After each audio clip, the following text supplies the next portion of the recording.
डोळे उघडले की स्क्रीन, डोळे मिटण्यापूर्वीही स्क्रीन, जेवताना खेळताना लहान मुलांच्या हाती प्रत्येक क्षणी स्क्रीन. पण अजूनही वेळ गेली नाही, प्रेमाची नाळ तुटली नाही. हातात घ्या मुलांचा हात, तेव्हाच करता येईल स्क्रीन टाईम निर्माण. नमस्कार मित्रांनो, मी रश्मी तुमचं आपल्या बुकिश पॅन्डल 369 या यूट्यूब चॅनलवर हार्दिक स्वागत करते. मित्रांनो, आजचं मूल जन्मल्यापासूनच स्क्रीनच्या जगात वाढते. आईवडिलांसाठी स्क्रीन म्हणजे सोय, पण या सोयीचा आपल्या मुलांच्या वाढीवर काय परिणाम होतोय हे आपल्याला खरंच माहीत आहे का? आपल्या मुलांच्या हातातील ही छोटीशी स्क्रीन त्यांचं भविष्य कसं बदलते, त्यांच्या सामाजिक, भावनिक आणि मानसिक विकासावर स्क्रीन टाईमचा नेमका कसा परिणाम होतो हे आज आपण समजून घेणार आहोत 20 वर्षांचा अनुभव असलेल्या सायकोलॉजिस्ट यांच्याकडून.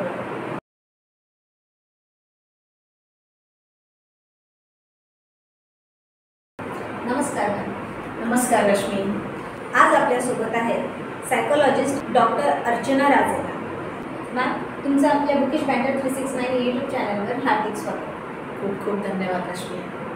मित्रांनो, आजच्या काळात मोबाईलच्या वाढत्या वापरामुळे होणाऱ्या गंभीर परिणामांना लक्षात घेऊन डॉक्टर अर्चना मॅम यांनी रिसर्च केला आहे. तो कोणता, तो सांगाल का? मुलांच्या वाढीवरती स्क्रीन टाईमचा होणारा परिणाम हा माझा एक PhDच्या अभ्यासाचा विषय होता आणि त्यातही मुलांचा खास वयोगट होता 0 ते 6 वर्ष, म्हणजे 6 वर्षांच्या खाली मुलांचा मी अभ्यास करतो. यावरूनच आपल्याला लक्षात येईल त्या फक्त संशोधक नाही, तर मुलांना स्क्रीनच्या जाळ्यातून बाहेर काढणाऱ्या आणि पालकांना योग्य ते मार्गदर्शन करणाऱ्या एक सल्लागार आहेत. चला तर मग वेळ न दवडता आपण सुरुवात करूया आपल्या थॉट प्रोवोकिंग आणि आय ओपनिंग संवादाची. स्क्रीन टाईम कमी करा असं आपल्याला सगळीकडे म्हटलं जातं, किंवा आमची मुलं खूप जास्त स्क्रीन बघतात. तर हा सगळा गोंधळ आपण आधी दूर करूयात. स्क्रीन आणि स्क्रीन टाईम म्हणजे नेमकं काय? स्क्रीन म्हणजे जे डिजिटल डिव्हाइस आहे, जे इलेक्ट्रॉनिक डिव्हाइस आपण सध्या डिव्हाइसेस वेगवेगळ्या प्रकारचे वापरतो, जसं की मोबाईल, लॅपटॉप, टॅब, डेस्कटॉप आणि अशासारखेच बरेच काही. तर असे जे डिजिटल डिव्हाइसेस आहेत त्याला स्क्रीन म्हटलं जातं, ज्यावरती आपण काही पाहतो, ऐकतो. तर स्पेशली आपण जेव्हा डोळ्यांचा वापर करून ती स्क्रीन वापरतो त्याला स्क्रीन असं म्हटलं जातं. आणि तो दुसरा प्रश्न याच्यामध्ये विचारला होतास की स्क्रीन टाईम म्हणजे काय. तर स्क्रीन टाईमविषयी खास बोलायचं असेल तर पर डे, एका दिवसाला एका व्यक्तीने, मुलाने, वृद्धाने किती वेळ त्यांच्याकडून मोबाईल पाहिला जातो किंवा स्क्रीन पाहिला जातो, टोटल स्क्रीन.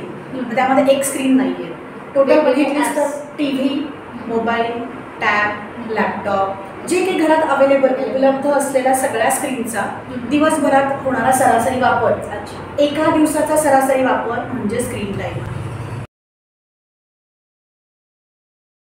बऱ्याच पालकांचा असा विश्वास आहे किंवा त्यांना अशी खात्री की मोबाईल बघून, स्क्रीन बघून मुलं शिकतात, रंग शिकतात, गाणी शिकतात, किंवा ABCD पासून नंबर्स असो, अशा सगळ्या गोष्टी ते मुलं शिकतात. तर अशा प्रकारे जो आपण मोबाईल कन्झ्युम करतो, मोबाईलचा यूज करतो, त्याला हेल्दी यूज असं म्हणता येईल का?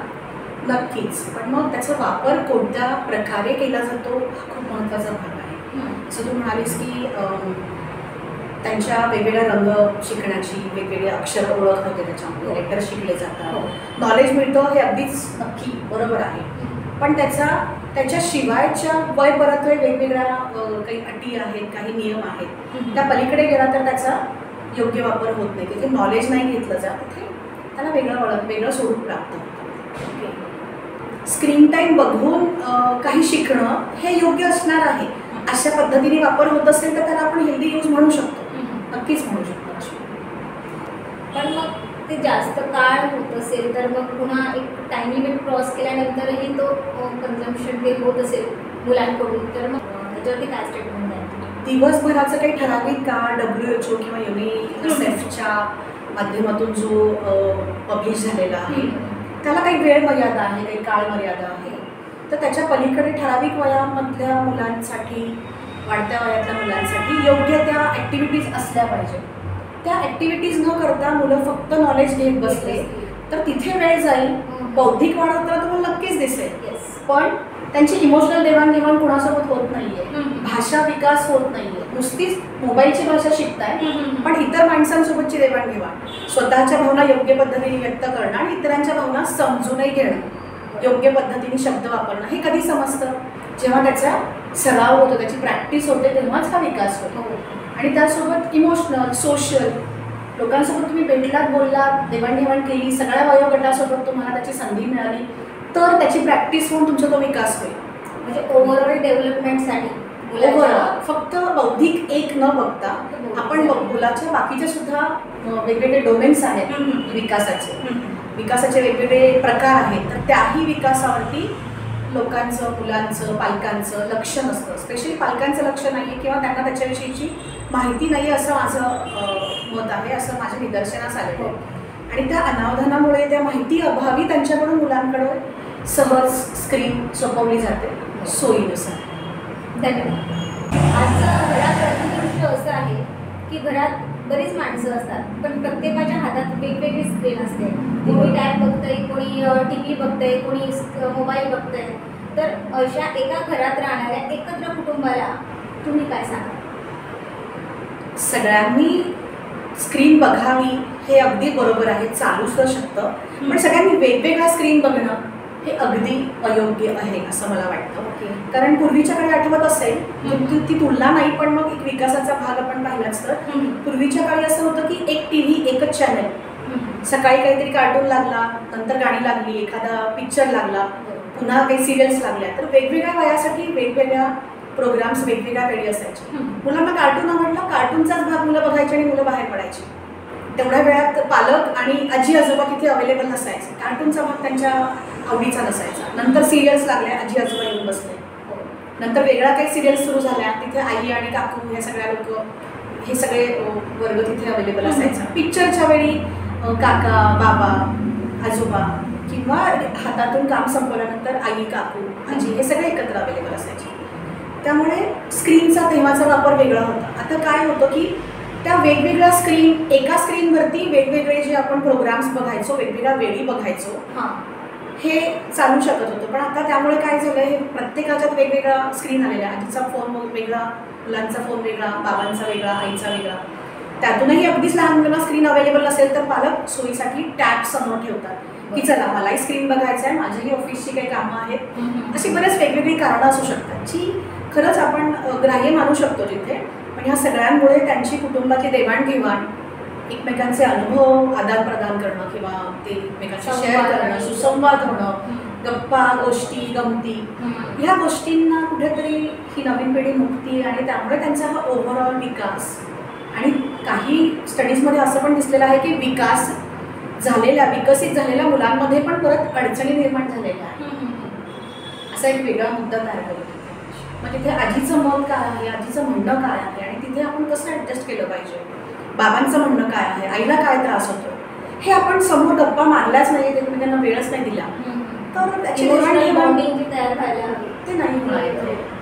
मग आईला कुठं दुखतं, आजीचं काय म्हणणं असतं, वय बरं ते वेगवेगळ्या कशा डिमांड्स असतात. इव्हन आजी आजोबांच्याही हातात फोन आता नाईलाजास्त आल्यामुळे ते तिथे खुश आहेत. पण त्यांचा लहान मुलांसोबतचा सुसंवाद, रामायण, महाभारत, खूप साऱ्या आपल्या पारंपरिक गोष्टी आहेत, ह्या नकळत आपल्याला कुठून ऐकायला मिळाल्या आजी आजोबांकडून. पण त्या गोष्टीच ऐकल्या असं नाही, पण त्यामुळे एक इमोशनल बॉन्डिंग तयार व्हायची. आजीची साथ, आजोबांची साथ हवी हवीशी वाटायची.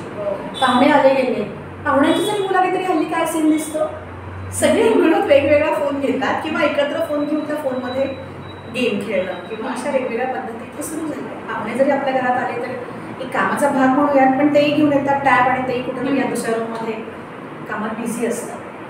हे वेगळ्या प्रकारच्या कामाच्या स्वरूपामुळे सुद्धा आपण म्हणू शकतो. पण नाईलाज हे वेगवेगळं स्क्रीन, मी म्हणेन एकत्र कुटुंब असो किंवा न्यूक्लिअरमध्ये 3-4 मेंबर कमीत कमी असो, आणि सगळ्यांच्या हातात एकाच वेळी वेगवेगळ्या स्क्रीन्स येणं हे 100% चुकीचं असणार आहे.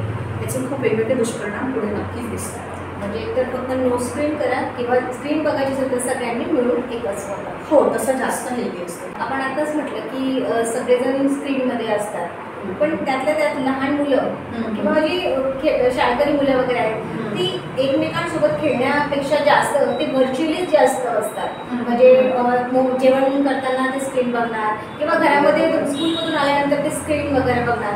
तर अशी मुलं आहेत यांचा सोशल डेव्हलपमेंटवर नेमका काय परिणाम होतो, कसा परिणाम होतो?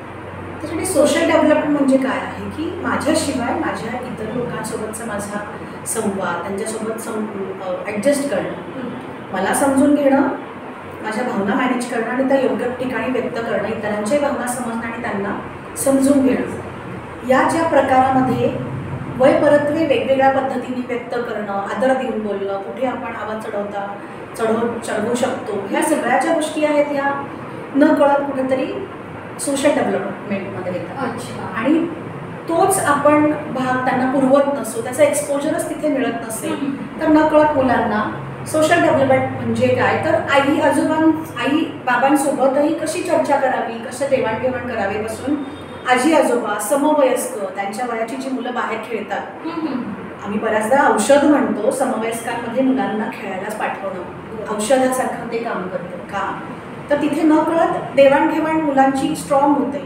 आज माझ्या आवडीचा गेम खेळायचा तर उद्या बाकीच्या 3 लोकांचा टर्न असणार आहे, तर माझा चौथ्या दिवशी टर्न येणार, तर 3 वेळा मी ॲडजस्ट करतो या बाकीच्या 3 मित्रांसाठी आणि चौथ्या वेळा माझा टर्न येतो आणि 3 वेळा मी त्यांच्यासाठी ॲडजस्ट करून मी डॉमिनंटली कुठंतरी सांगणं. तर ही न कळत देवाणघेवाण जी असते ही समवयस्कांमध्ये मिक्स नाहीच झालं तर ती डेव्हलपमेंट आपल्याला दिसणार नाही. आणि ते एक्सपोजर आपण ती परिस्थिती त्यांच्या आसपास निर्माण केलीच नाही तर न कळत आपल्याला परिणाम हेच दिसणार आहे की त्याचा अनुभवच नाही.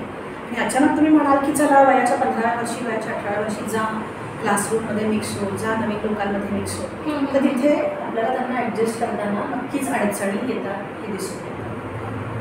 शून्य असं म्हणायचं नाही, ऑल आर नॉनवरती आपल्याला जायचं नाही, खाईन तर तुपाशी नाही तर उपाशी असं नको. स्क्रीनच्या बाबतीत स्क्रीन आणि त्याचा वापर याच्यामध्ये कुठेतरी सुवर्णमध्य पालकांनी मुलांना शिकवणं हे तितकंच जास्त गरजेचं आहे. एक रिपोर्ट सांगतो 2020 मध्ये मुलाचा सरासरी स्क्रीन टाईम हा 2 तास होता. 2025 मध्ये तो स्क्रीन टाईम 4 तास इतका झाला. त्यावर तुमचं काय स्टेटमेंट आहे आणि मुलांसाठी योग्य स्क्रीन टाईम किती? 2020 हा खूप महत्त्वाचा टप्पा आहे आपल्या सगळ्यांच्याच आयुष्यातला. अगदी बरोबर बोललीस. तो महत्त्वाचा टप्पा म्हणजेच सगळ्यांना माहिती कोविड. तर 2019 त्याच्या शेवटी आणि 2020मध्ये आपण ज्या कोविडच्या नवीन काळात पदार्पण केलं हा खूप मोठा वळणाचा टप्पा आपण गृहीत धरतो. आणि या आत्ताच्या नवीन वाढीसाठी तो खूप वेगळ्या प्रकारचा एक्सपोजर घेऊन आला आहे. याच्या आधी मुलांचं स्क्रीन टाईम होतं हे जनरली कॉमन जे टी व्हीसाठी होतं. त्याच्या आधी मोबाईलचा वापर लहान मुलांमध्ये अतिरिक्त हा दिसतच नव्हता. म्हणजे तू म्हणती आहेस की 2 तास स्क्रीन टाईम होता, हा मॅक्सिमम टी व्ही हाच होता. मोबाईल हा किंवा इतर गॅजेटचा एक्सपोजर त्यावेळी खूप कमी होता, त्याचा वापर तेवढाच कमी होता. पण कोविड नंतर असं झालं किंवा कोविड सुरू झाला तसं अभ्यास म्हणून आणि इतर लोकांमध्ये मिक्स नाही व्हायचं आहे, सोशल डिस्टन्सिंग मेंटेन करण्यासाठी पर्यायी एक मार्ग म्हणून आपल्याला डिजिटल डिव्हाइस किंवा स्क्रीनचा वापर सुरू करावा लागला. तेव्हा ती काळाची गरज होती.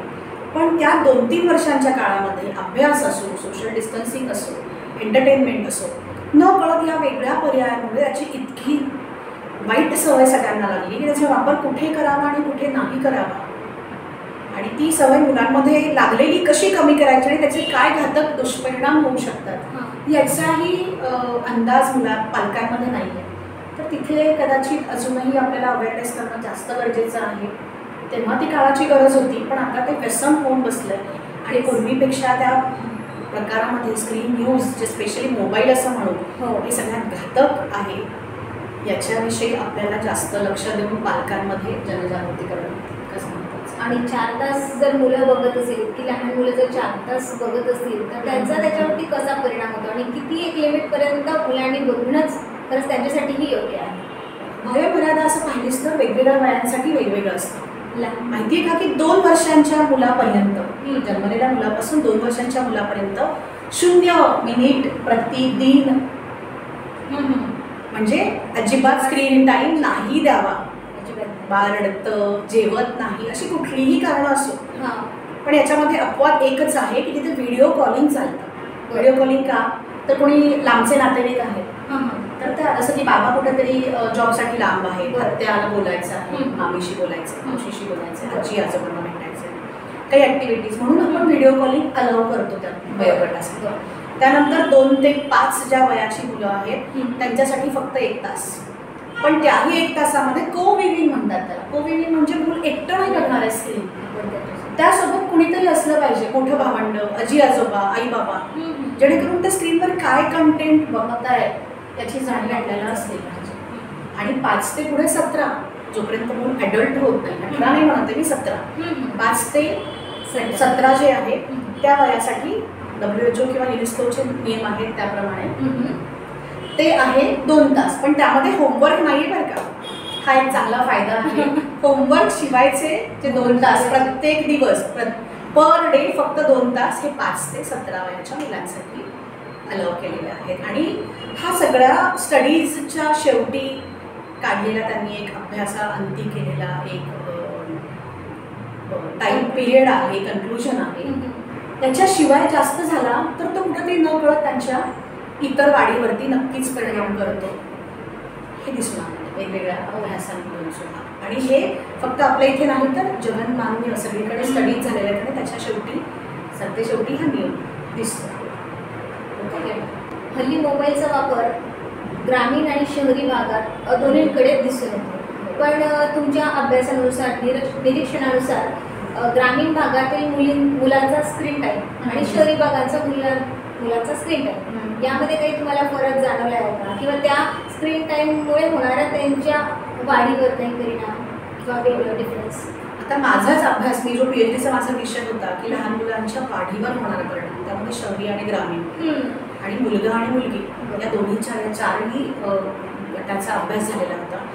त्यामध्ये मुलांमध्ये मुलींपेक्षा थोडं प्रमाण बघण्याचं जास्त आहे. त्यामुळे वाढी पण विकासावर पण होणार, म्हणजे विकास म्हणजे डेव्हलपमेंट त्यांची जी आहे ती सुद्धा डिस्टर्ब होते जास्त प्रमाणात थोडीशी मुलांमध्ये. आणि शहरी ग्रामीणची तुलना केली तर त्यामध्ये शहरी भागामध्ये थोडंसं प्रमाण जास्त आहे. प्रमाण हे मुला मुलींमध्ये आणि शहरी ग्रामीण दोन्हीमध्ये जास्त आहे बरं का, पण वाढीवरती परिणाम शहरी आणि मुलांच्या वरती जास्त होताना दिसतो. त्याची वेगवेगळी कारणंही दिसून आली की ग्रामीण भागात सुद्धा आता पालक तेवढी मुलांच्या अभ्यासानिमित्त असेल किंवा बरीच वेगवेगळी कारणं आहेत, किंवा त्यांनाही वाटत असेल की माझ्याही मुलांना हे नॉलेज मिळावं आणि नकळत मुलांकडून ती स्क्रीन चेंज होते आणि यूट्यूबवरचे वेगवेगळे काही गोष्टी सुरू होतात, तिथे तो वेगळा भाग झाला. पण नकळत शहरी भागांमध्ये अजूनही जनसंपर्क तुलनात्मक कमी असल्यामुळे त्यांच्या वाढीवर परिणाम नक्कीच होताना दिसतोय. ग्रामीण भागांमध्ये अजूनही विभक्त कुटुंब कमी आहेत आणि बिल्डिंग सोसायटी सिस्टीम कमी असल्यामुळे उंबरठा ओलांडला की अजूनही 4 घरं आपल्या संपर्कात लोक संपर्कात असल्यामुळे 2 तास 3 तास जरी मुलं पाहिली तर वाढीवर त्यांच्या परिणाम कमी होताना दिसतोय. तुलनात्मक शहरी आणि मुलांमध्ये जास्त दिसून येतो. इंग्लिशमध्ये एक वाक्य आहे, action speak louder than words. तर पालकांनी स्वतः स्क्रीन कमी बघणं हे स्क्रीन फ्री पॅरेंटिंगचं पहिलं पाऊल म्हणता येईल का? अगदी 100% बरोबर. त्याच्यासाठी एक हलकंसं एक नेहमी उदाहरण देत असते की आपण घरामध्ये मराठी बोलतो किंवा हिंदी बोलत असतो, कन्नड, तेलुगू, तामिळ, गुजराती, पण मग सुरुवातीला आपण काही शब्द मुलांना शिकवतो मराठीचे, पा, पी, दे, घे वगैरे, आणि नंतर न कळत मुलं शिकायला लागतात. आणि काही वर्षानंतर आपल्याला अचानक दिसतं की अरे 4-5 वर्षामध्ये इतका त्यांचा शब्दसंग्रह वोकॅब्युलरी त्यांची वाढलेली दिसली आहे. का हे आपल्याला वेगळं हात धरून त्यांना शिकवायची गरज नाही भासते. एक मुळात मुलांमध्ये अनुकरण करून, पाहून, ऐकून शिकण्याची वृत्ती असते, ती वेगळी शिकवण्याची गरज नाही. जसं आपण मराठी घरात बोलतोय ते न कळत मुलं शिकतात, तसं घरात आपण भावना कशा पद्धतीने मॅनेज करतो, आपण व्यक्त कसा करतो, आपण एखादं टेन्शन कशा पद्धतीने मॅनेज करतो, राग आला की मी कशा मोठ्या आवाजात आरडाओरडा करून माझा राग व्यक्त करते, किंवा कुणी पाहुणे आले की त्यांचं आगत स्वागत कोणत्या प्रकाराने केलं जातं, हे न कळत मुलं शिकतात. हे बघून शिकतात तसंच रिकामा वेळ मिळाला की आई काय करते, बाबा काय करतात, कुठल्या वेळी इतरांशी न बोलता ते स्वतः काय करतात, हे न कळत मुलं त्या गोष्टी शिकतात आणि याचा परिणाम इतक्या वेगळ्या लेवलनी होऊ शकतो हे पालकांना माहिती नसल्यामुळे न कळत त्यांच्याकडून सोयीने की आता चला माझं काम उरकून झालं आहे, मला थोड्याशा बघायचे ग्रुपवरती काय डिस्कशन चालू आहे, इन्स्टावरती काय चालू आहे, फेसबुकवरती काय चालू आहे. पण ह्या सगळ्या गोष्टी अनावधानाने होत आहेत हे नक्कीच. म्हणजे सुरुवात आधी आपल्यालाच करावी लागेल तरच आपण मुलांकडून एक्सपेक्ट करू शकतो की तेही तसं वागतील. हो, आणि त्यासाठी पालकांमध्ये जागृती होणं खूप जास्त गरजेचं मला वाटतं. आणि न कळत पालकांनाही ते नॉलेज घेत आहेत, खूप बुद्धी वाढेल, त्यांच्याकडे खूप चांगला शब्दसंग्रह होईल, वेगवेगळ्या गोष्टी शिकतील, हा एक वेगळा त्यांचा एक दृष्टिकोन आहे. पण त्याच्यामागे बाकी वेगवेगळे बरेच दुष्परिणाम होत आहेत हे त्यांच्या लक्षात किंवा हे त्यांना माहिती नाही आहे. त्यामुळे त्यांच्याकडून हे नकळत घडलं जातं असं मला वाटतं. रश्मी, तुला आत्ता त्याविषयी एक उदाहरण सांगते की अनुकरणातून मुलं शिकतात किंवा इमिटेट करून मुलं शिकतात. जेव्हा पालक हल्ली आमच्याकडे मुलांना आणतात की मोबाईलचं व्यसन खूप आहे, नाही दिलं तर मुलं खूप आक्रस्ताळेपणा करतात, आढावळा करतात, जेवण करत नाही, अभ्यास करत नाही. पण मग जेव्हा आपण एकट्या मुलाशी बोलायला लागतो की काय घडतं किंवा बाकी काय चालू आहे आयुष्यात, तर त्यात असं दिसून आलं की मुलं इतकी जास्त म्हणत काही लोकांकडे माझ्याकडे मला देण्यासाठी वेळच नाही. हे जेव्हा आपण पालकांना जाणीव करून देतो तेव्हा त्यांच्या लक्षात येतं. बऱ्याचदा असं असतं ना की माझं जर दूध पितं पण त्याच्या लक्षात नाही की त्याला आपण जरी डोळे बंद केले तरी जग आपल्याकडे बघत नाही, न कळत होतात. नक्कीच मला असं पालकांना दोष द्यायचा नाही आहे, पण त्यांना असं वाटतं की मोबाईल दिल्याने त्यांचं नॉलेज खूप वाढतं, त्यांची प्रगती होईल, त्यांचा विकास चांगला होईल. त्याच्या मागे इतकं सगळं काहीतरी दडलेलं आहे जे खूप विपरीत परिणाम करणारं दिसतं. याची जाणीव त्यांना एवढाच मुलांसाठी पालक सुरुवात करतात किंवा पालकांनी फर्स्ट स्टेप घ्यावी जेणेकरून मुलांचं भविष्य एक चांगल्या लेवलला जाईल. तर पालक म्हणून आपल्या मुलांचा इमोशनल, सोशल आणि सायकोलॉजिकल हेल्थ बळकट करण्यासाठी पालक म्हणून काय करतात, कोणते स्टेप्स घेतात? एक साधं आहे की आपली जी पारंपरिक पद्धती आहे, मी कास्ट किंवा रिलिजन वाईज म्हणत नाही, जे लहानपण पालकांनी अनुभवलंय, सोपा प्रकार आहे की जे लहानपण पालकांनी अनुभवलंय त्या प्रकारचा पालकत्व यांनी मुलांना द्यावं. म्हणजेच त्यांना चार लोकांमध्ये, नातेवाईकांमध्ये कसं मिक्स व्हावं, कसं त्यांच्यासोबत ॲडजस्ट करावं. आणि ही मजा मुलांना घेता येते बरं का. जेव्हा आपण मोबाईल, महत्त्वाचं एक आहे की न कळत मुलांना हे जे व्यसन लागतं हे घरात कोणीच नाही येत अवेलेबल. त्या एकमेव ध्येयापायी, करमणुकीच्या ध्येयापायी मुलं त्या मोबाईलकडे वळताना सध्या दिसतात.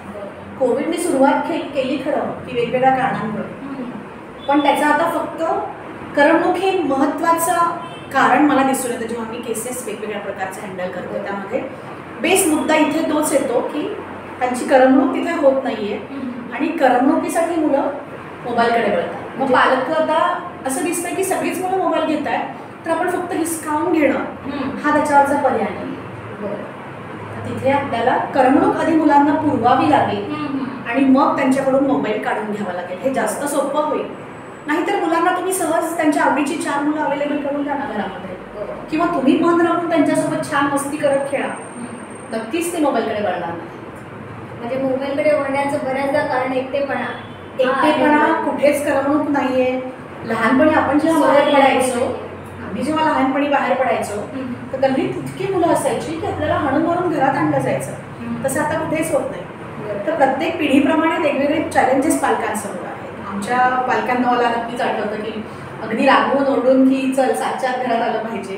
आता असं झालं की नाही, मोबाईल ठेवला असतं तुला हे देईन ते देईन असं वेगवेगळं त्यांना रिवॉर्ड दिलं जातं, आमिष दाखवलं जातं. पनिशमेंट रिवॉर्ड मेथड हा नेमका काय कॉन्सेप्ट आहे आणि याचा स्क्रीन टाईम कमी करण्यासाठी खरंच उपयोग होतो? नक्कीच. तर एक साधी गोष्ट आहे की एखादं जे आपण म्हणूयात की शाळेत जाणारं मुलं आहे ज्याला अभ्यासाची छान सवय होती कोविडच्या आधी, जे आता म्हणत आपण 12वी-13वीच्या आसपास मुलं आहेत आणि त्यांना 6वी-7वीमध्ये छान अभ्यासाची सवय होती आणि आता अभ्यासाची सवयच गेली, मोबाईल इतकं जास्त मागतात की जेव्हा सतत तक्रार येते तेव्हा पनिशमेंट रिवॉर्ड पद्धतीने आम्ही पालकांना मोटिवेट करत असतो की मुलांच्या डेली रुटीनवरती तुम्ही लक्ष ठेवा. हे कसं तर तुम्ही आता अपेक्षा करता की बाबा 12वी आहे, काहीतरी फर्स्ट इयर आहे, काहीतरी महत्त्वाचा टप्पा आहे शिक्षणाचा, तर तिथे कमीत कमी तुम्ही 2 तासाची अपेक्षा करता अभ्यासासाठी. आणि 0 अभ्यास करणाऱ्या 0 तास अभ्यास करणाऱ्या प्रत्येक दिवशी 0 तास अभ्यास करणाऱ्या मुलांकडून तुम्ही 2 तासांची अपेक्षा जेव्हा कराल तेव्हा मूल अचानक 0वरून 2 तासांवर नाही येणार आहे. हो ना. तर तिथे त्यांना आपल्याला टप्प्याटप्प्याने बदलासाठी प्रवृत्त करावं लागेल. तिथे पनिशमेंट रिवॉर्ड म्हणजे कसं की त्या मुलांनी खूप एफर्ट्स घेऊन 2 तास नाही पण पहिल्या दुसऱ्या दिवशी त्यांनी 15 मिनिटाची एक सवय करताना किंवा ते प्रयत्न करताना दिसलेला आहे. तर ते 2 तास नाही पण 15 मिनिट तरी बदल करण्याचा प्रयत्न केला आहे. तिथे तुम्हाला त्याला रिवॉर्ड देणं गरजेचं आहे. अच्छा. तुम्ही खूप मोटिवेट करून खूप त्याला फेवरेबल गोष्टी देऊन सुद्धा मूल 0च मिनिटावर असेल तर मग तुम्हाला त्याला हलकी पनिशमेंट द्यायची. इतकी तीव्र नको आहे की 4 मुलांमध्ये अपमान करणं, 4 पाहुण्यांसमोर बोलणं किंवा त्याला अगदीच उपाशी ठेवणं किंवा तुला पाहिजे त्या गोष्टी देणं. आणि त्याच्याही विरुद्ध आपण जे रिवॉर्ड देतोय, रिवॉर्ड म्हणजे इतके महागड्या वस्तूमध्येच रिवॉर्ड नाही बरं का. तर रिवॉर्डमध्ये साधी गोष्ट आहे की आज मुलांनी प्रयत्न केला, बाबांनी काय टार्गेट ठेवलं होतं आणि आज मुलांनी प्रयत्न केला की आज 15 मिनिटं मुलांनी कंप्लीट केलेले. तर आईने आलेल्या बाबांना लगेच कौतुकाने सांगितलं पाहिजे. कौतुक हे सुद्धा रिवॉर्ड आहे. कौतुकाची थाप मिळते. अगदी अगदी. तर बाबांना आल्याला आईने सहज कौतुकाने सांगावं की आज माहिती का तुम्हाला की तुम्ही काल 2 तास ठरवलं होतं आणि हा 0 अभ्यास करायचा पण आता हा 15 मिनिटं आज खूप छान एक चित्त बसलाय बरं का. याचं कौतुक जरी झालं ते तुम्ही त्याला मोठा मोबाईल गिफ्ट देण्याचं सुद्धा वरचं आहे.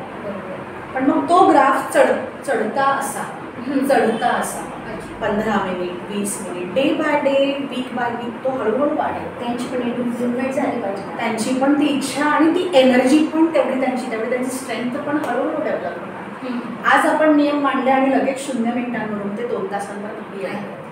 तर त्यांनाही तेवढा वेळ दिला पाहिजे. जसं आपण आपल्या सवयी की बाबा माहेरी मला 8 वाजता उठायची सवय होती आणि सासरी मला 5 वाजता उठायची गरज आहे तर लगेच 3 तास मागे नाही जाणार आहे. तर हळूहळू तरी सुद्धा कोणी उद्धार केला कसं वाटेल आपल्याला. नक्कीच वाईट वाटणार. तर ही आपली बाजू सहज मुलांना पण लागू पडते. हा एक हलकासा नियम आपल्याला डोक्यात ठेवायचा आहे. दोन्ही पालकांना, बाबांना ऑफिसमध्ये की उद्यापासून काही ऑडिट आहे आणि अचानक खूप तास थांबावं लागतं आणि एवढा तास तुला आता थांबणं गरजेचंच आहे. त्रास होतो सुरुवातीला पण तेच बॉसनी तुम्हाला कौतुकाने तू घेतलेले थोडेसे एफर्ट त्याचे कौतुक जरी केले तुम्हाला तो ढाल आणि कप दिल्याच्या वरचं बक्षीस असतं. तर याला म्हणत आपण पनिशमेंट रिवॉर्ड. थोडा बदल झाला की बक्षीस देणं आणि शिक्षा जेव्हा पनिशमेंट जेव्हा द्यायची गरज आहे तेव्हा ते हलकी फुलकी द्यावी की त्याला सोसवेल. त्याचे व्यक्तिपरत्वे वेगवेगळे नियम आहेत. ते थोडीशी केस बघितल्यानंतर आम्हाला त्याच्याविषयी डिटेल डिस्कस करता येईल. डॉक्टर अर्चना मॅम, गेले अनेक वर्ष तुम्ही वेगवेगळ्या केसेस हँडल करत आहात. आपल्या अनुभवात असं एखादं मूल आठवतं का ज्याचं अति स्क्रीन टाईममुळे वर्तन बदललं होतं? हो नक्कीच रश्मी. एक नाही असे अनेक मुलं आहेत पण कोविड नंतर याचं प्रमाण इतकं जास्त वाढलं. कोविड यायच्या आधी सुद्धा 2014-15 पेक्षा 16-17 काही केसेस पाहिल्या आम्ही की जिथे काही कारणांमुळे लहान मुलांची वाढ व्यवस्थित झाली. आधी वाढ व्यवस्थित झाली 2.5-3 वर्षांची मुलं.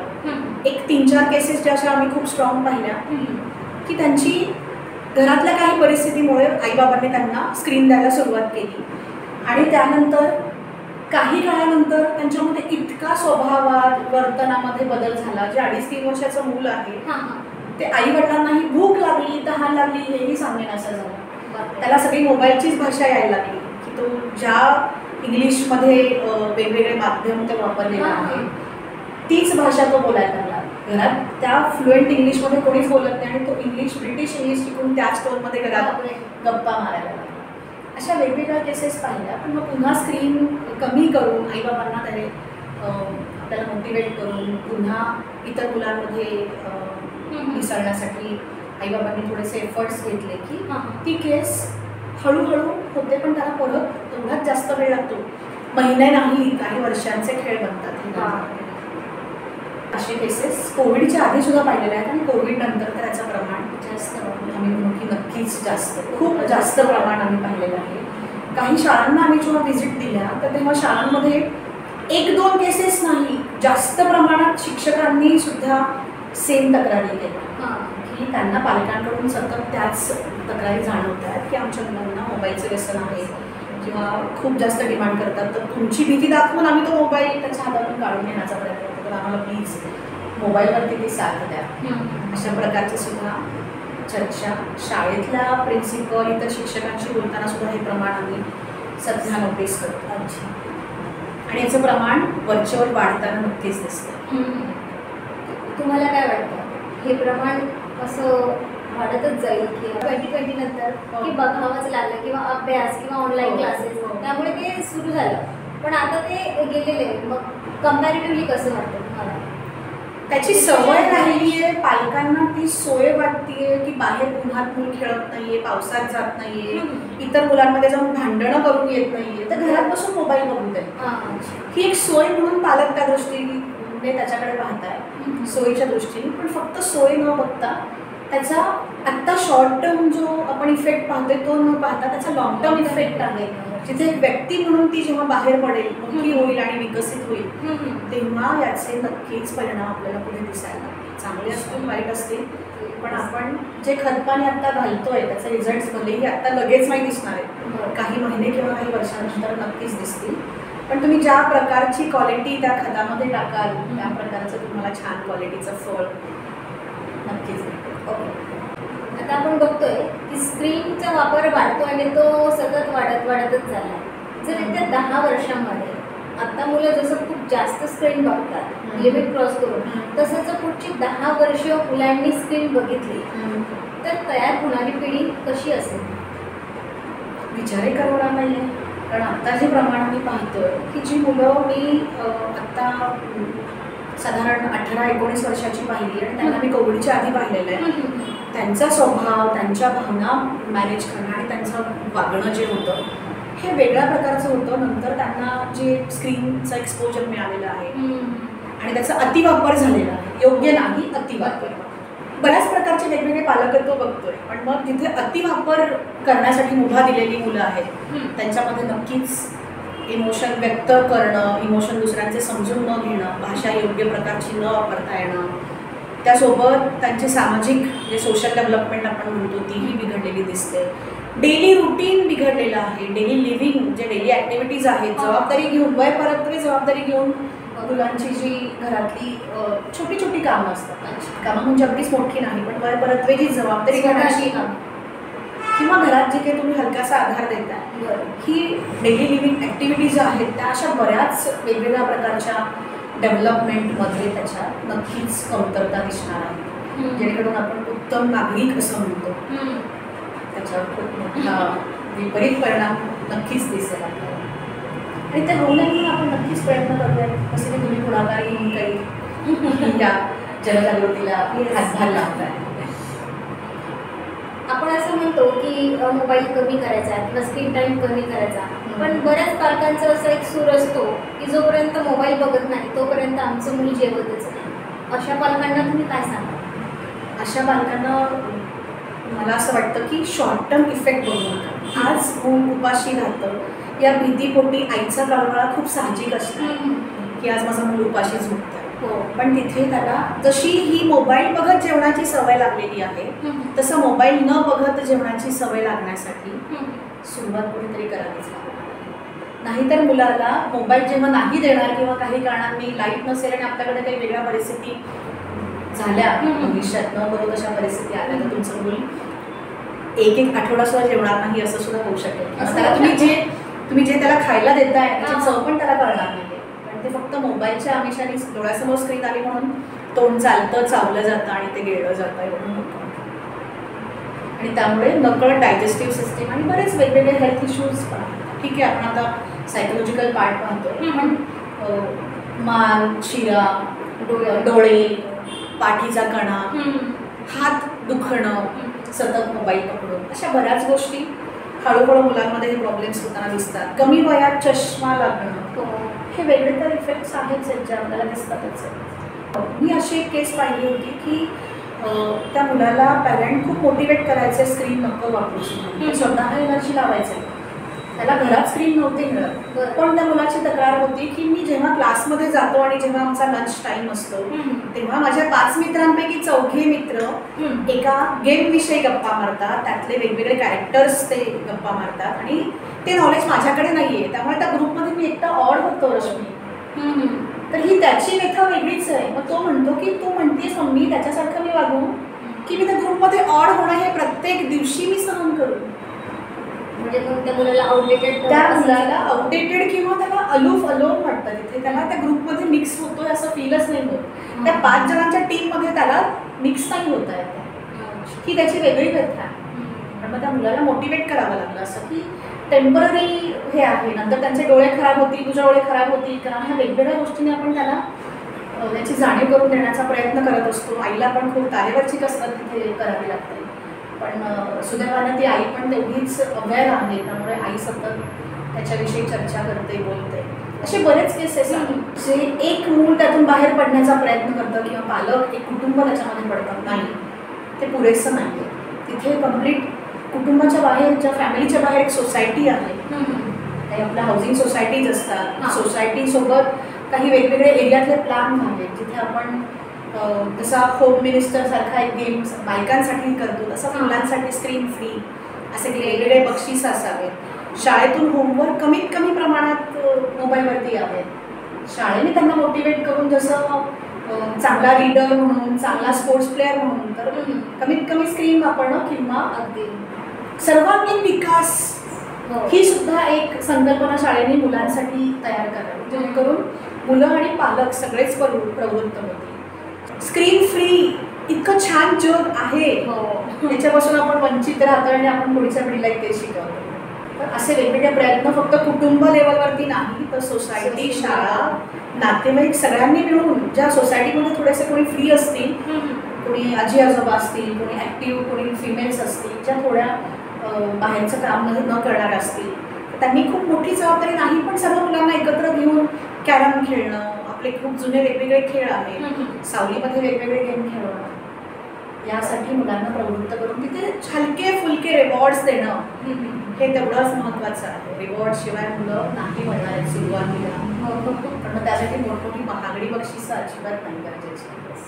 बऱ्याचदा असं होतं की लहान मुलं स्क्रीनला खूप ॲडिक्टेड असतात, पण यातून मुलांना कसं बाहेर काढावं हा मार्ग पालकांना सापडत नाही. तर नेमकं कोणत्या स्टेजला सायकोलॉजिस्टची मदत घेणं गरजेचं आहे? जिथे रुटीन डिस्टर्ब होतं, आपल्याला माहिती आहे की व्यसन, एखादं ॲडिक्शन आहे, ते काय असतं. तर जेव्हा तंबाखू नाही खायला मिळाला तर अस्वस्थता होते, झोप नाही लागत, बऱ्याचदा पोट साफ होत नाही, असं दारूचंही असतं, वेगवेगळ्या व्यसनाचं असतं, तसंच मोबाईलचंही आहे. हे साधं सोपं लक्षण आहे. त्याचं रुटीन त्याला पार पाडता येत नाही. स्क्रीन नाही दिलं की खूप जास्त प्रमाणात आक्रस्ताळेपणा होतो. खाणं आणि झोपेवर मुख्यत्वे त्याचा खूप मोठा परिणाम होतो आणि त्याचा अभ्यास करण्यासाठीचा मूड नसतो. इतरांनी भावना मॅनेज न करता येणं हे त्याचे हळूहळू वाढणारे वेगवेगळे टप्पे आहेत. तर याची सुरुवात झाली की लगेच पालकांनी सल्ला घ्यावा. पण मग प्रत्येक वेळी औषधच दिलं जातं असं नाही. त्याच्यावरही औषध आहे, जितकी जास्त तीव्रता तेवढं औषध घेतल्याने मुलांमध्ये त्याच्याविषयीची डिमांड मेंदूकडून जे होते ती आपल्याला हळूहळू कमी करता येऊ शकते. त्यामुळे औषध घेणं हे त्याची अगदी वरची पायरी आहे. पण सुरुवातीला आपण वेगवेगळ्या पद्धतीने सवयी बदलून आईवडिलांना त्याच्याविषयी काम करणं तेवढंच गरजेचं आहे. नाईलाज त्यांना वेळ द्यावाच लागणार. जर तुम्ही ही अपेक्षा करत असाल आणि मी काहीच नाही करणार आहे असं नाही,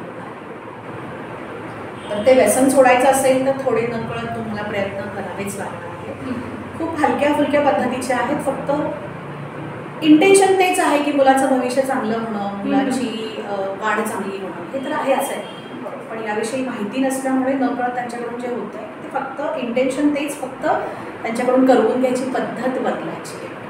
ती व्यक्तिपरत्वे आपण चर्चा करू शकतो पालकांची. असं होतं की आपलं मुलं आहे खूप ॲडिक्टेड आहे, एवढं कळतं, किंवा आता हे असं करतं की याला तर खरंच सायकोलॉजिस्टकडे नेणं खूप गरजेचं आहे, कारण याचं शेड्यूल बिघडलं आहे, रुटीन बिघडलं आहे.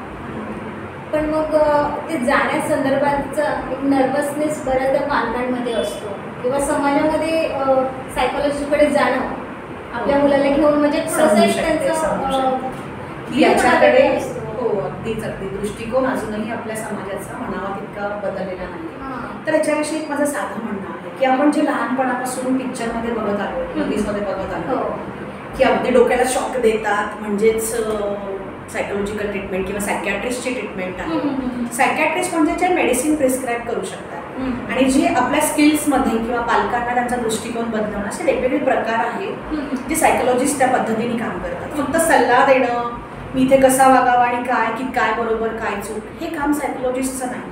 सायकोलॉजिस्टचं काम आहे की प्रत्येक परिस्थितीशी जुळवून घेण्यामध्ये काही अडचणी येत असतील, त्यामध्ये आपल्या दृष्टिकोनाचा काही अभाव असेल, वेगवेगळे स्किल्स आपल्याला डेव्हलप करायचे आहेत, तर अशा वेळी आपल्याला तिथे थोडंसं लक्ष देणं गरजेचं असतं. तर स्किल्स वाढवणं हे काम सायकोलॉजिस्टचं आहे, मेडिसिन देणं हे सायकॅट्रिस्टचं आहे. टीम वर्कनी बऱ्याचदा इफेक्टिव्ह वर्क होतो, पण हे कधी जेव्हा प्रमाण खूप जास्त प्रमाणात असतं तेव्हा. पण मग जिथे आपण फिजिशियनकडेच का जातो, छोट्याशा व्हायरल फीवरपासून ते सगळ्यात मोठ्यातल्या मोठ्या कॅन्सरच्या सुद्धा ट्रीटमेंटकडे आपण त्यांच्याकडे जाऊ शकतो, हो की नाही. तसंच फक्त व्हायरल फीवरसाठी त्यांच्याकडे जाताना आपण विचार करतो का की नाही मला इथे काही वेगळ्या गोष्टी अगदी तीव्र स्वरूपाच्या टायफॉइडच्या किंवा त्याच्यावर मोठ्या मोठ्या आजाराची मला औषधं मिळतील का, असा आपण विचार करतो का? नक्कीच नाही. तर जिथे छोट्यातला छोटा आजार आणि मोठ्यातला मोठा आजार एक कॅटेगरीमध्ये एक तज्ज्ञ पाहतो, तसंच सायकॅट्रीमध्ये आहे, तसंच सायकोलॉजिकल हेल्थ सुद्धा आहे. तर छोट्याशा वागण्यात बदल झालाय, रुटीन मुलामध्ये आधीचा शांत मुलगा आता खूप चिडचिडा झाला आहे, त्याच्यामुळे त्याची रुटीन त्याचा बिघडलेला आहे, अभ्यासावर परिणाम होतोय, अभ्यास खूप जास्त प्रमाणात त्याचा लो झालेला आहे. असे वेगवेगळे प्रकार, जेवण कमी झालं, भीती वाटते, स्वभावात बदल अचानक झालाय काही कारण नसताना, जे कारण आपल्याला सापडत नाही, कारण दिसल्यामुळे ह्या गोष्टी विकासामध्ये काही अडथळे होताना दिसत आहेत, तर तुम्ही सायकोलॉजिस्ट किंवा सायकॅट्रिस्टची हेल्प घेऊ शकता. मग तुम्ही सायकॅट्रिस्टकडे गेलात आणि ते लगेच तुम्हाला पकडून औषध देणार असं अजिबात, त्यांनाही त्यांच्या मर्यादा किंवा त्यांचं प्रमाण माहिती असतं, तर तेव्हा ते तुम्हाला सजेस्ट करू शकतात की नाही इथे मेडिसिनची गरज नाही आहे, आपण आधी काउन्सिलिंग किंवा सायकोथेरपीने सुरुवात करूया आणि नंतर ठरवूया, किंवा इथे गरजच नाही हे ठाम सांगू शकतात. हेही खूप महत्त्वाचं आहे. अगदी जर गरजच नसेल तर तसंही सांगितलं खूप म्हणजे स्वभावातले छोटे छोटे बदल जे लहान मुलांपासून वयोवृद्धांपर्यंत कोणाही टेन्शनमुळे माझं ऑफिसला जाण्याची भीती वाढली आहे, झोप लागत नाहीये, या छोट्याशा बदलासाठी सुद्धा महिन्यानुमहिने सहन करत आपला रुटीन बिघडवून आपल्याला त्रास करून घेण्यापेक्षा येऊन भेटलेलं काही हरकत नाही. अगदीच स्क्रीन टाईम कमी करून मुलांमध्ये संवाद, कुतूहल आणि संयम कशा पद्धतीने आणता येईल?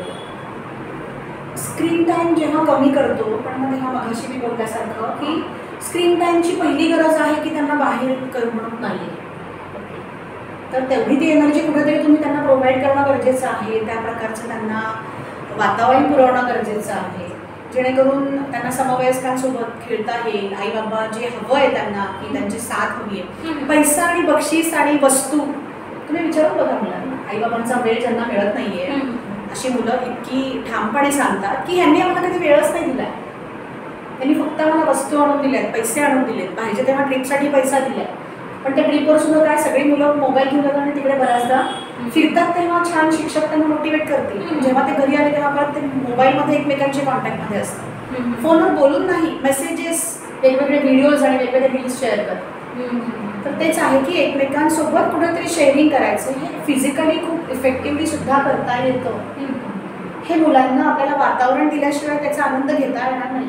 तर मुलांना त्याचा आनंद एकदा चटक लागली की ती जशी मोबाईलची चटक लागली आहे तशी फिजिकली सुद्धा आपण मुलांना ॲक्च्युअल जाऊन भेटू शकतो आणि त्याचा एक वेगळा आनंद असतो. हा जेव्हा अनुभव देऊ आणि ती हळूहळू फ्रेंडशिप डेव्हलप होईल तेव्हा मुलांना नक्कीच ते आवडेल. आणि मोबाईलची करमणूक तिकडे तुम्ही आधी अवेलेबल करून द्या, उपलब्ध करून द्या, मग तुम्ही हळूहळू स्क्रीन कमी करा. आधी तुम्ही पहिल्यांदा मोबाईल हिसकावून घेणार आणि मोबाईल न बघता देवा म्हणत बस, रामराम म्हणत बस, असं कसं शक्य आहे? मी एक बाई आहे, मला कोणी म्हटलं की नाही बाहेर मैत्रिणींमध्ये जाऊन गप्पा मारू नकोस, तर कसं शक्य आहे? तो आपला हक्क आहे. तसं जसा हा आपला हक्क आहे तसा मुलांचाही हक्क असतो की त्यांना समवयस्कांची साथ ही मिळालीच पाहिजे. आणि ती साथ दिली, ते वातावरण दिलं, नातेवाईक इतर लोकांमध्ये मिक्स होण्याचा एक छान आनंद त्यांना मिळत गेला की ती चटक लागेल आणि नक्कीच त्या आनंदाच्या मागे मुले स्वतःहून लागली. पण सुरुवातीला पालकांनी तेवढं वातावरण पुरवण्यासाठीचं एक पाऊल उचलणं, तेवढा वेळ देणं हे तेवढंच महत्त्वाचं आहे. म्हणजे ऑल्टरनेटिव्ह एंटरटेनमेंट आधी तयार पाहिजे, आधी तुम्ही पुरवा. काही पेशंट माझ्याकडे येतात की एकुलता एक मुलगा आहे, मुलगी आहे आणि आसपास सोसायटीमध्ये कोणीच याच्या वयाची मुलं नाही. पहिलीतला मुलगा आणि सोसायटीमध्ये अगदी 9वी-10वीची मुलं आहेत. नाही, आता हा प्रॉब्लेम पालकांचा आहे. समवयस्क कसं उपलब्ध करून द्यायचं, कसे अवेलेबल करायचं हा त्यांचा वैयक्तिक प्रॉब्लेम आहे, पण तेच त्याच्यावरचं सोल्युशन आहे. पालक, शिक्षक आणि समाजातील घटक म्हणून मुलांच्या उज्ज्वल भविष्यासाठी काय प्रयत्न करतात? एक आपण बघतो की एक उत्तम नागरिक हा पहिला आपला ध्येय, आपलं उद्दिष्ट असावं, जेणेकरून मुलांना तुम्ही ज्या पद्धतीचं पॅरेंटिंग आत्ता देताय, पैसाच बघायला शिकवताय, फक्तच नॉलेजच बघायला शिकवताय, का इतरांची हेल्थ पण बघणं गरजेचं आहे. तर बऱ्याचदा आई आजारी पडल्यानंतर आईला कशी मदत करायची हे बाबांनी हात धरून शिकवलं पाहिजे किंवा त्यांच्या वागण्यातून शिकवलं पाहिजे. यातून गरज पडल्यानंतर आईला ती जी डायरेक्ट मदत मिळते ही बाबांच्या वागण्यातून दिसली की त्यांच्या मुलांमध्ये आपोआप दिसणार आहे. तर फक्त एवढंच नाही तर बाकीच्या सुद्धा गोष्टी की कुठेतरी निसर्गाच्या सानिध्यात फिरायला जाणं, निसर्ग जपणं, आपल्या वेगवेगळ्या ज्या काही पारंपरिक रीतीभाती ज्या प्रत्येक कुटुंबाच्या आहेत, आजीची साथ आहे, आजीला मदत करणं, वयात थोडीशी येणारी मुलं इंडिपेंडेंटली आजीला कुठेतरी घेऊन जाणं, त्यांना साथ देणं, ह्या अशा वेगवेगळ्या सर्वांगीण विकासाकडे सुद्धा पालकांनी लक्ष देणं तेवढंच महत्त्वाचं आहे. सध्याच्या शालेय स्वरूपात मी म्हणेन की खूप मोठा हा एक प्रॉब्लेम आहे, एक त्रुटी आहे अकॅडमिक सिस्टीममध्येच की पालक फक्त मार्क्स मिळाले की सगळेच मुलांनी अचीव्ह केलं असं होतं, पण त्या अतिहुशार मुलांना 4 लोकांमध्ये मिक्स नाही होता येत. इतरांना प्रॉब्लेम आला की त्यांना हेल्प कशी करायची किंवा स्वतःला काही प्रॉब्लेम आला एकटा पडला तर ती कशी हेल्प मागायची, या सुद्धा गोष्टी बऱ्याचदा नाही जमत असं पण मला काही मुलांकडून दिसलेलं. क्षमता असेल, कुवत असेल तर त्यांना आपण वेगवेगळ्या पद्धतीचा अनुभव घेऊ देणं हेही पालकांच्या खूप मोठ्या एका महत्त्वाच्या रोलपैकी एक आहे. की फक्त बौद्धिक विकास आणि फक्त अभ्यासू विकास एवढ्याच एका गोष्टीवर फोकस न करता भावनिक विकास, शालेय विकास, खेळाचा विकास, पण मग यामध्ये परत स्वभावाचे काही वेगळ्या मर्यादा आहेत की मुलगा अंतर्मुख आणि बहिर्मुख असणं, इंट्रोवर्ट असणं आणि एक्स्ट्रोवर्ट असणं. इंट्रोवर्ट मुलगा तुम्ही पकडून जावं मिक्स हो असं म्हणू शकत नाही, पण त्या मर्यादा सोडल्यास तर बाकी सगळ्या मुलांना आपण मोटिवेट करू शकतो की सणावाराला एकत्र जाऊन भेटणं, टीम वर्कनी कामं करणं. सणात आई एकटीच राबताना दिसते आणि बाकी सगळे मोबाईलवर अजूनही दिसतात. तर असं न करता कुटुंबाची जी पूर्वीची विभागणी होती की काम वाटून घेऊन त्याची एक मजा आपण एकत्रित, दिवाळीच आत्ता जस्ट झाली तर आपण त्याचं एक उदाहरण घेऊ शकतो की टीम वर्क जे झालेलं आहे त्यातून न कळत मुलांचा सर्वांगीण विकास होतो. तर विकास हा फक्त बौद्धिक नसून सर्वांगीण ज्या विकासाचे वेगवेगळे जे पैलू आहेत त्या सगळ्या पैलूंवरती लक्ष देणं हे पालकांचं काम आहे. पण ते करत असताना शॉर्ट टर्म इफेक्टवरती बघू नका की आज मुलगा बाहेर जायला नकोय म्हणून मोबाईल हातात दिला, उद्या पण तेच, तर महिनाभर तेच चाललंय, मुलांना नकळत व्यसन लागणारच आहे, सवय लागणारच आहे.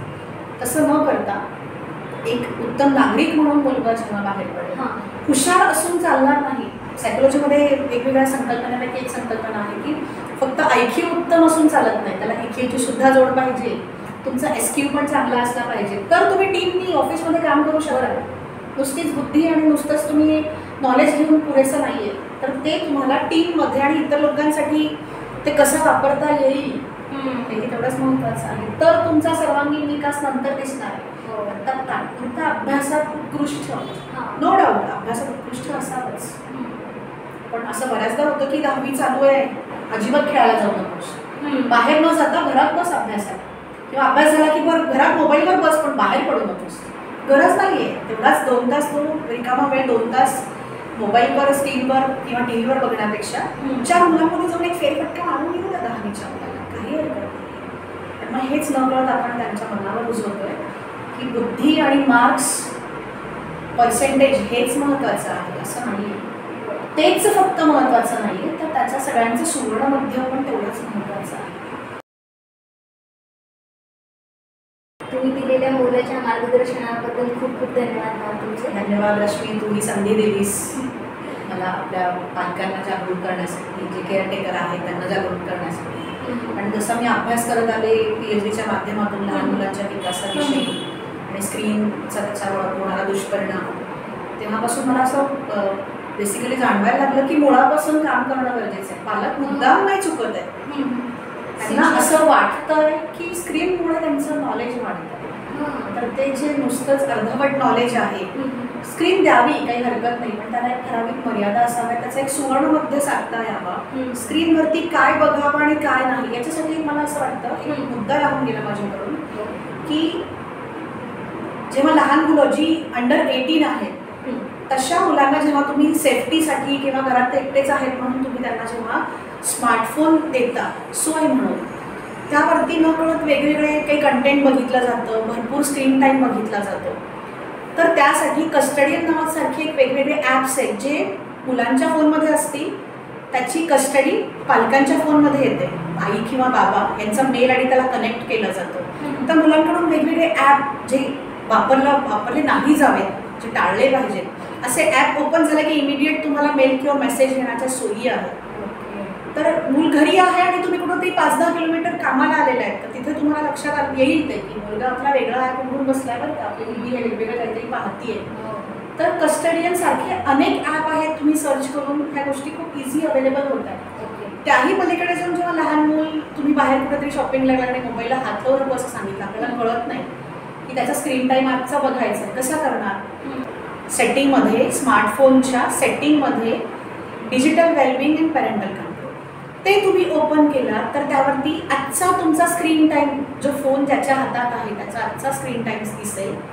तो बार तुम्ही टच केला तर त्याच्यामध्ये खाली डिटेल्स येतात की या 4 तासात 2 तासात कोणते कोणते वेगवेगळे ॲप किती मिनिट्स वापरले गेले. आणि तुम्ही त्या बारवरती परत एकदा टच केला तर तुमचा पूर्ण आठवड्याचा, त्याच्या मागचे आठवडे या सगळ्यांचा सारांश तुम्हाला मिळून जातो. तर अशा पद्धतीने मूल कोणता ॲप किती मिनिट वापरतो याच्यावर तुम्ही लक्ष ठेवू शकता तुमच्या ॲब्सेंटीमध्ये सुद्धा. तर नक्कीच हे पाऊल वापरा. मुलांना काही नियम लादणं गरजेचं आहे. पॅरेंटिंग म्हणजे मी काही सुख अनुभवलेलं नाही आहे आणि त्या सुखाला माझ्या मुलाला मुकला नाही पाहिजे म्हणून मी त्याला सगळ्या सोयी देणं म्हणजे पालकत्व नाही आहे. तर पालकत्व म्हणजे वेगवेगळ्या वेळी कडक शिस्त, माया, प्रेम, योग्य त्यावेळी त्याला खूप ढील देणं, या वेगवेगळ्या पालकत्वाचे जे प्रकार जे आहेत त्याचं एक सुवर्णमध्य सिच्युएशनल आपलं पालकत्व बदललं पाहिजे. की बऱ्याचदा असं होतं की काही पालक खूपच देखता राहतात, नाही ऐकायची सवय मुलांना नसते. तर काही पालक इतके कडक असतात की हातच नाही लावू देत.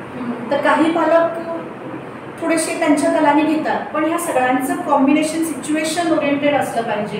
ह्या सगळ्यांचं सुवर्णमध्य असलेलं पालकत्व हे नेहमीच मुलांच्या सर्वांगीण विकासासाठी आणि एक उत्तम नागरिक म्हणून हुशार तर असणं मुलांनी गरजेचंच आहे.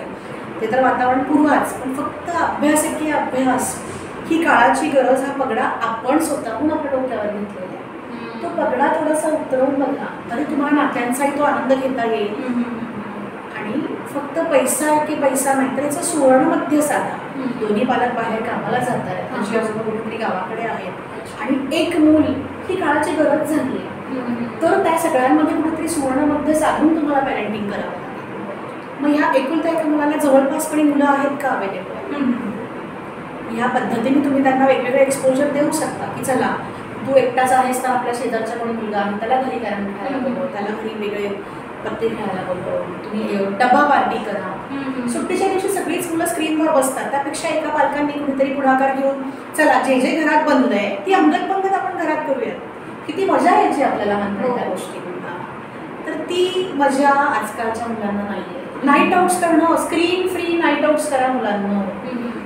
हे तुम्ही त्यांना जर का एकदा शिकवलं तर काही हरकत नाही आहे. मोबाईल घरी ठेवा आणि एखाद्याच्या घरी अलटून पलटून तुम्ही ती मुभा द्या ना. तर मुलांनाही त्या नात्याचा, त्या फ्रेंडशिपचा मनापासून आनंद घेता येईल. मग तुमचे प्रयत्न एक्स्ट्रा करणं गरजेचंच नाही. सोशल एन्व्हायरमेंट तुम्ही अवेलेबल करून द्या. हे टीम वर्क आहे. काम. फक्त एक पालकत्व एका जोडप्याने आपल्या एका मुलासाठी न करता 4-5 पालकांनी जर एकत्र येऊन त्यांच्या ग्रुपसाठी जरी मुलांसाठी काम केलं हे जास्त सोयीचं आहे. त्या पालकावर लोढे नक्की येणार नाहीये. म्हणजे मगाशी मी तुम्हाला उदाहरण सांगितलं की एक पालक प्रयत्न करतायत पण दुसऱ्या मुलांकडून ती साथ मिळत नाही, त्यामुळे ते मूल नकळत त्या ग्रुपमध्ये ऑड होत आहे. तीही वेगळी एक दशा मुलाची होणार नाही. टीमवर्क पालक नाही तर टीमवर्क तेवढंच महत्त्वाचं आहे. शॉर्ट टर्म इफेक्ट्स बघू नका, लॉंग टर्म मुलाचा विकास बघा. तो तुम्हाला नक्कीच चांगले रिझल्ट्स देईल. धन्यवाद रश्मी. आपण सगळेच स्क्रीन वापरतो, पण आजच्या संवादानंतर एक गोष्ट समजली. स्क्रीन टाईम कमी करणं कठीण नाही. नात्यांचा हरवलेला गंध पुन्हा मिळवणं हे खऱ्या अर्थाने आव्हान आहे. डॉक्टर अर्चना मॅम, खरंच तुम्ही आज खूप गुंतागुंतीचा विषय अगदी साध्या आणि सोप्या शब्दात आम्हा सर्वांना समजवलं. आणि एक गोष्ट आम्ही समजलो, स्क्रीन टाईम ही केवळ एक वेळेची गोष्ट नाही तर ती एक जीवनशैली आहे. अगदी बरोबर.